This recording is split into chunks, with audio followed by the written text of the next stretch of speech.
हम अलजेब्रा 2 में कुछ डेफिनेशंस और थ्योरम्स पे डिस्कस कर रहे थे। आज हम सीखेंगे कि कैरेक्टरिस्टिक ऑफ रिंग क्या होता है, यूनिट्स ऑफ द रिंग क्या होता है, इनके बारे में। सबसे पहले कि यूनिट्स ऑफ रिंग क्या होती है।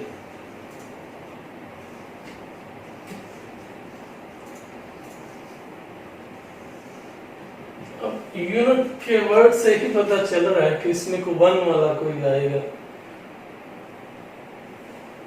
अब हमारे पास अगर हम एक मेंबर ले रिंग में से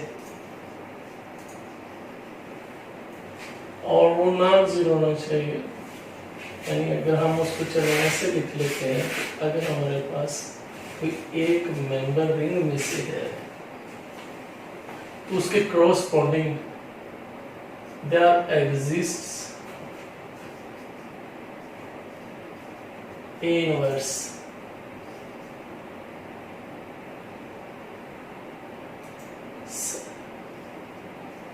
such that A into A inverse is equal to 1। यानी हमारे पास अगर कोई मेंबर आपने रिंग में से लिया हुआ है और आपने उसका इनवर्स मेंबर को जब उसके इनवर्स से मल्टीप्लाई करें तो आंसर अगर 1 आ जाए तो फिर हम उस एलिमेंट को कहते हैं कि वो यूनिट है रिंग का। लेट्स सपोज एग्जांपल से ये बात क्लियर हो जाएगी कि अगर हमारे पास सेट ऑफ इंटीजर्स है -3 -2 -1 0 1 2 3 एंड सो ऑन।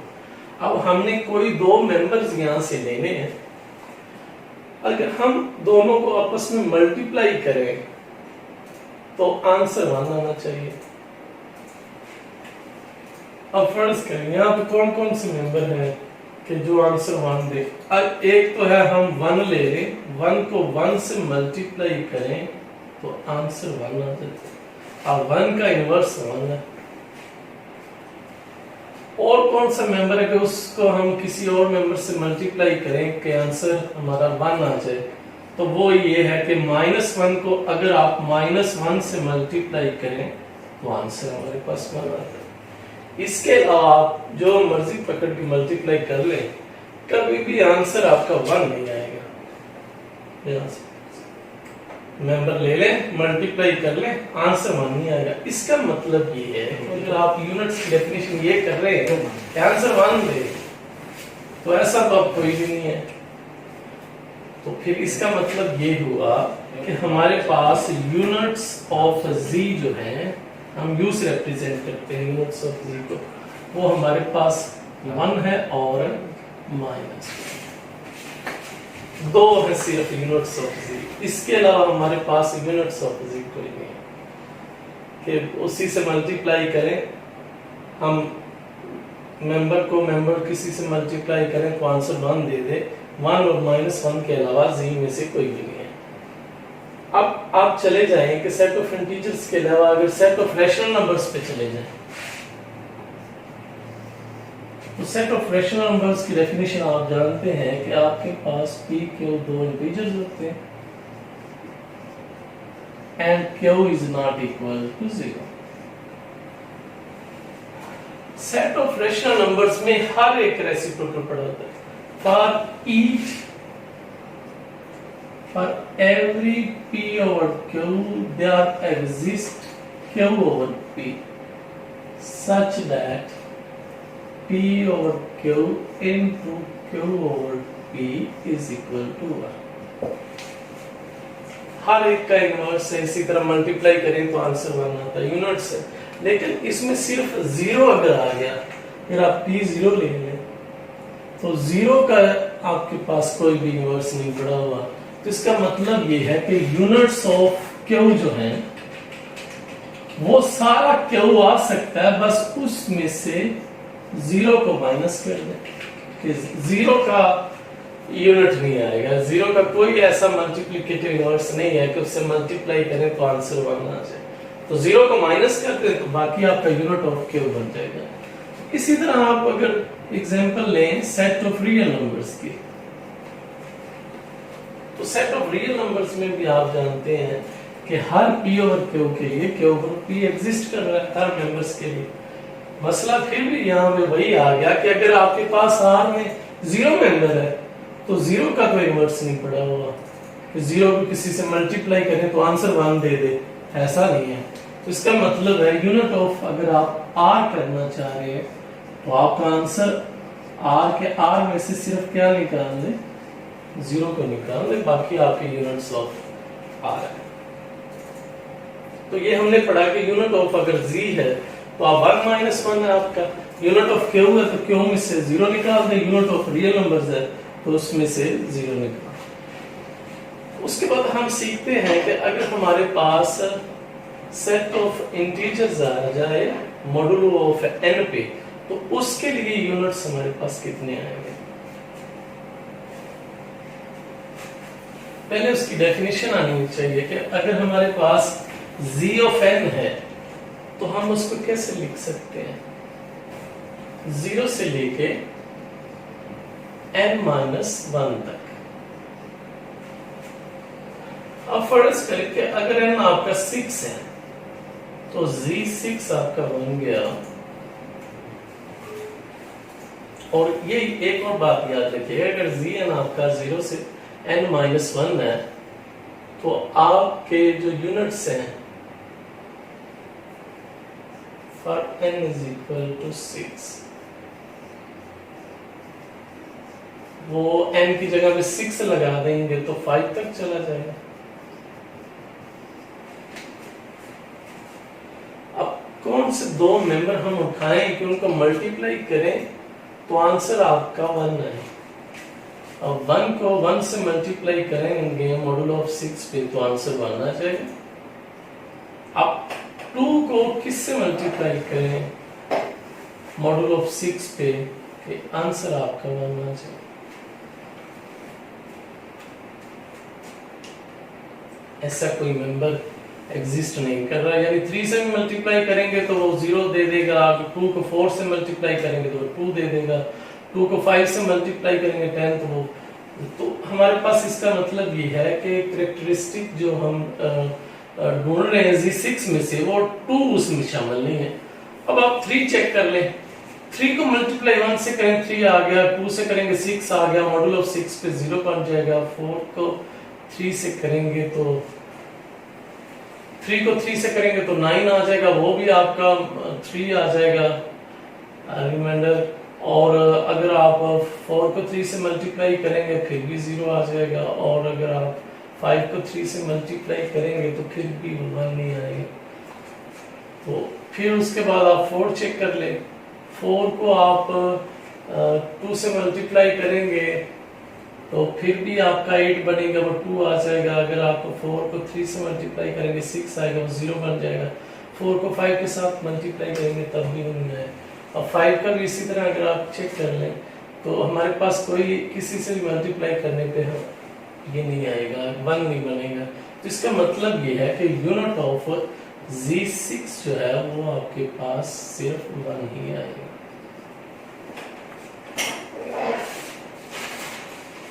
उसके बाद हमारे पास डेफिनेशन आती है कि कैरेक्टरिस्टिक्स ऑफ रिंग क्या होता है,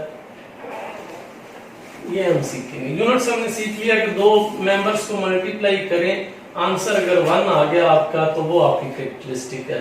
तो हमने देखा डिफरेंट रिंग्स को लेके ये Z6 भी लिया, तो हम इसमें सिर्फ 1 ही था जिसको आप इसमें मल्टीप्लाई करने पे 1 आता है।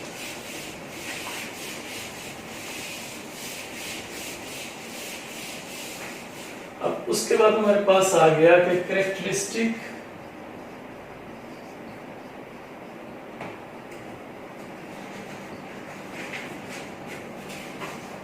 ऑफ रिंग क्या है। इसकी डेफिनेशन अगर समझ में आ गई तो फिर हम इस सारी चीज को बड़ी आसानी से सीख सकते हैं कि कैरेक्टरिस्टिक ऑफ रिंग क्या है। हमारे पास लेट कर ले कि हमने एक मेंबर जो है वो रिंग में से ले लिया, उसको हमने x कह लिया। Let n be the smallest positive number such that हमने एक मेंबर लिया रिंग में से और n क्या है, एक स्मॉलेस्ट पॉजिटिव नंबर है और n को हमने मल्टीप्लाई करवा दिया x के साथ जो कि मेंबर है रिंग का। अगर आपका आंसर आ गया 0 तो फिर हम कहेंगे कि हमारे पास जो दिस इंप्लाइज है कैरेक्टरिस्टिक्स ऑफ R जो है वो हमारे पास n है, यानी जिससे मल्टीप्लाई किया, मल्टीप्लाई करने के बाद जो रिंग का मेंबर है वो उसने आंसर 0 दे दिया, तो वो जिससे आप मल्टीप्लाई कर रहे हैं वो आपकी कैरेक्टरिस्टिक ऑफ R बन जाएगी, वो उसको हम n से डिनोट करेंगे। और अगर कोई ऐसा मेंबर हम फाइंड ही नहीं कर सकते जिसके लिए आंसर 0 आ जाए, if we have no positive, no smallest positive number n for which nx is equal to 0, then characteristics of ring जो है वो हमारे पास 0 आ जाएगी। अगर आपके पास ऐसा कोई नंबर ही एग्जिस्ट नहीं कर रहा पॉजिटिव, स्मॉलेस्ट पॉजिटिव नंबर जिसके लिए ये रिलेशन 0 बन जाए, तो फिर हम कहेंगे कि वो कैरेक्टरिस्टिक्स ऑफ R जो है वो 0 है। ये समात्र इसको ऐसे भी लिखते हैं कि कैरेक्टरिस्टिक ऑफ R जो है वो हमारे पास अफिनिटी है। दोनों में कोई भी इस्तेमाल कर सकते हैं, यहाँ हम कह सकते हैं 0 है, यहाँ हम कह सकते हैं वो अफिनिटी है कि हमें मिली नहीं है। तो अब हम कुछ रिंग लेते हैं, उसकी हम कैरेक्टरिस्टिक्स फाइंड करते हैं कि कैसे हम निकाल सकते हैं। इसी से ही स्टार्ट लेते हैं कि सेट ऑफ Z में से कैरेक्टरिस्टिक क्या है, Q में से क्या है, और इसी तरह हमारे पास R में से कैरेक्टरिस्टिक क्या है, कॉम्प्लेक्स में से क्या है। तो Z अगर आप इसकी एग्जांपल्स में लें -3 -2 -1 0 1 2 3 and so on, तो हम देख सकते हैं कि कौन सा ऐसा नंबर है स्मॉलेस्ट नंबर पॉजिटिव नंबर जिसको हम इन सब से मल्टीप्लाई करें और ये सारे मेंबर 0 हो जाए। तो आप देख सकते हैं कि 0 के अलावा कोई ऐसा मेंबर नहीं है कि जो इन सब को 0 कर दे। सिर्फ 0 ही ऐसा है जो इन सबको, लेकिन हमारी डेफिनेशन में ये है कि वो स्मॉलेस्ट पॉजिटिव नंबर होना चाहिए, तो ऐसा कोई भी स्मॉलेस्ट पॉजिटिव नंबर नहीं है जो इन सबको 0 कर दे।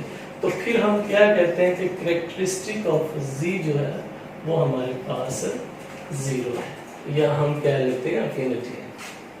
दूसरा ये कि Q पे चले जाए, P over Q such that PQ belong to Z and Q is not equal to 0। आप Q पे चले गए, Q में भी आप देखेंगे आपके पास रेशनल नंबर्स हैं, और रेशनल नंबर सबको अगर आप 0 बना रहे हैं तो हमारे पास ऐसा 0 के अलावा कोई नंबर नहीं है कि जो उन सबको 0 कर दे। तो इसीलिए कैरेक्टरिस्टिक्स ऑफ Q भी क्या हो जाएगा, 0 हो जाएगा। और सिमिलरली कैरेक्टरिस्टिक ऑफ R भी हमारे पास 0 है, और कैरेक्टरिस्टिक ऑफ कॉम्प्लेक्स नंबर भी हमारे पास 0 ही है। लेकिन अगर हम बढ़ें, ये नहीं है कि हर दफा ये 0 ही आएगा। अगर हम बढ़े Zn की तरफ, Zn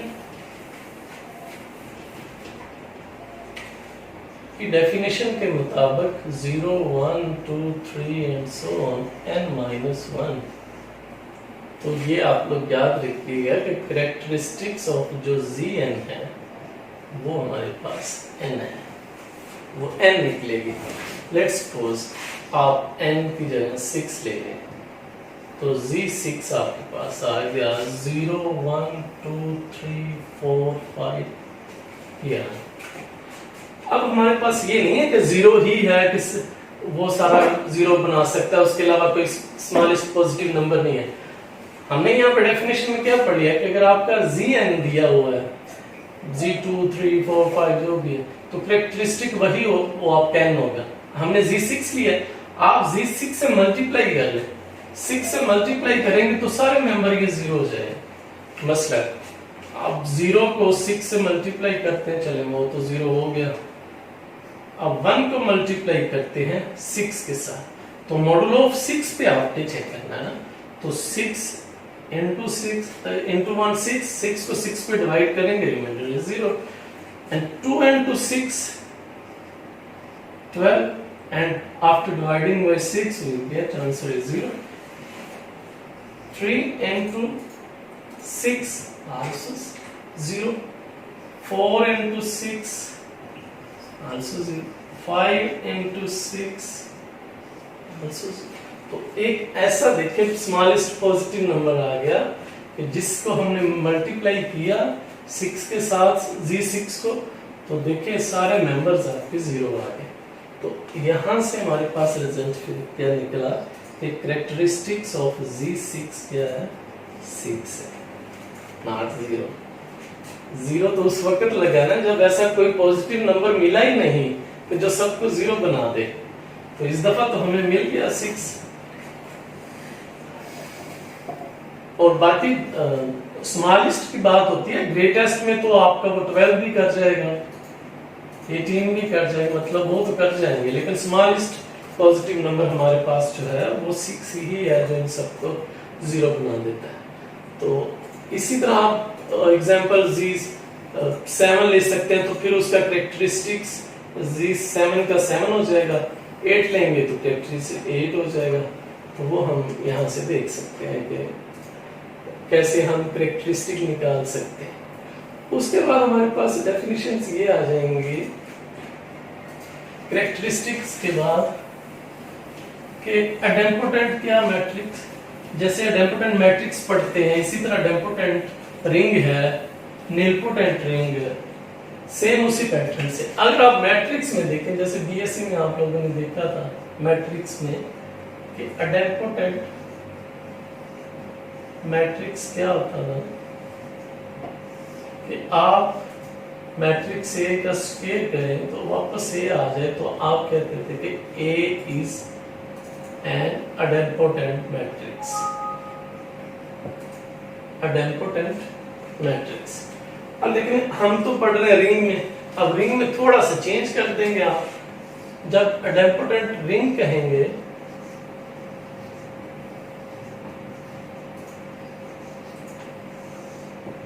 तो सबसे पहले आपने डिफाइन ये करना होता है, जैसे हम डिफाइन करते हैं इज मैट्रिक्स, स्क्वायर मैट्रिक्स, तो यहां पे हम कहते हैं कि let A is member of, A is non zero member of A ring. A हमारे पास मेंबर है रिंग आर का, लेकिन वो नॉन जीरो मेंबर है। Then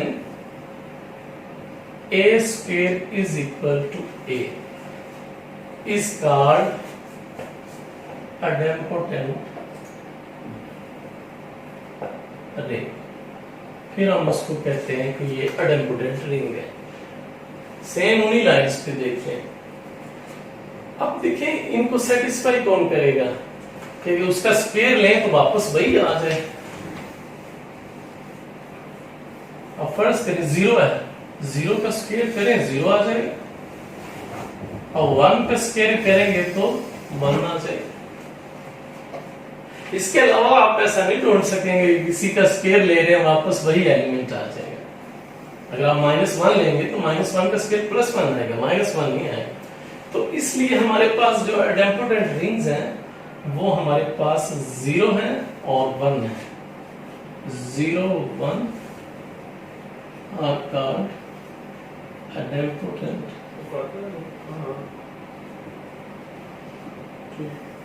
rings. लेकिन जैसे कि अभी हम पढ़ के गए हैं कि अगर हम G6 की बात जैसे कर रहे थे 0 1 2 3 4 5, अब इसमें देखें अगर हम ले लें 3 स्क्वायर, अब 3 स्क्वायर जो है वो 9 है, और 9 मॉड्यूलो ऑफ 6 पे जब आप करेंगे तो रिमाइंडर आपका 3 आ जाएगा। मॉड ऑफ 6 पे आपके पास 3, और इसी तरह आप वो चेक कर ले 4 का 16, तो आप जब 16 को 6 पे डिवाइड करेंगे तो 4 आ जाएगा मॉडुल ऑफ। आप देखिए आपने स्केल लिया तो 3 बन गया, 4 का स्केल लिया तो 4 बन गया। तो इसका मतलब क्या निकला कि यहाँ पे 3 4 क्या है आपका अडेम्पोटेंट। अडेम्पोटेंट रिंग्स है हमारे, ये जरूरी नहीं कि हर दफा आप कह देंगे कि 0 1 ही आएगा। 0 1 तो ठीक है, लेकिन अगर आप इस तरह से कर रहे हैं, यानी इनको हम क्या कहते हैं, इंटीग्रल डोमेन।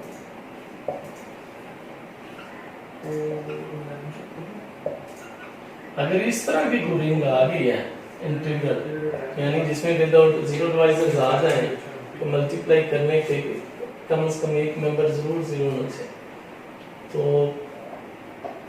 फिर हमारे पास इस तरह से आ जाते हैं। तो अडेम्पोटेंट मैट्रिक्स में हमारे पास 0 1 ही आएंगे, और दूसरी जो हमारे पास Z6 ये जो हमारे पास आती हैं, इनमें आपके 0 के अलावा भी हो सकते हैं इस तरह से डिवाइड करने पे। ये हमारी बेसिक डेफिनेशंस हैं जो 2-3 हमने डिस्कस की है, इन्हीं को बेस बना के ही हम आगे चल सकते हैं। अब यहाँ पे रिजल्ट क्या है, वो एक रिजल्ट आप लिख लीजिए, जो हमने ये दोनों किए हैं इनका कंबाइंड रिजल्ट है।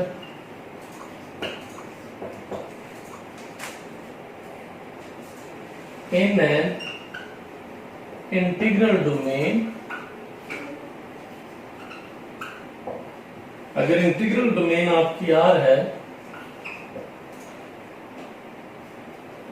then 0 and 1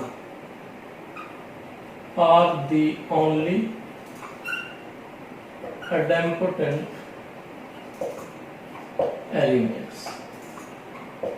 अगर आपकी जो डोमेन है वो इंटीग्रल है, फिर तो 0 1 ही आपके idempotent एलिमेंट्स हैं, इसके अलावा कोई नहीं हो सकते। अगर आपकी इंटीग्रल डोमेन नहीं है तो फिर आपके जो idempotent रिंग्स हैं, एलिमेंट्स हैं, वो और भी हो सकते हैं। तो ये हमारे 3 4 के हैं idempotent एलिमेंट्स हैं आप इस रिंग में। लेकिन अगर आपकी रिंग जो है वो इंटीग्रल डोमेन है, तो फिर या 0 या आंसर 1 है। तो ये हमने इंपॉर्टेंट डेफिनेशंस डिस्कस किए हैं, इन्हीं को बुनियाद बना के हम आगे चल सकते हैं, आगे थ्योरम्स को अप्लाई करेंगे। आपने इन्हीं पे फोकस करना है, इन्हीं चीजों को सीखना है, इन्हीं की बुनियाद पे हम थ्योरम्स को करेंगे। तो आज के लिए हमारा इतना ही लेक्चर। अल्लाह हाफिज़।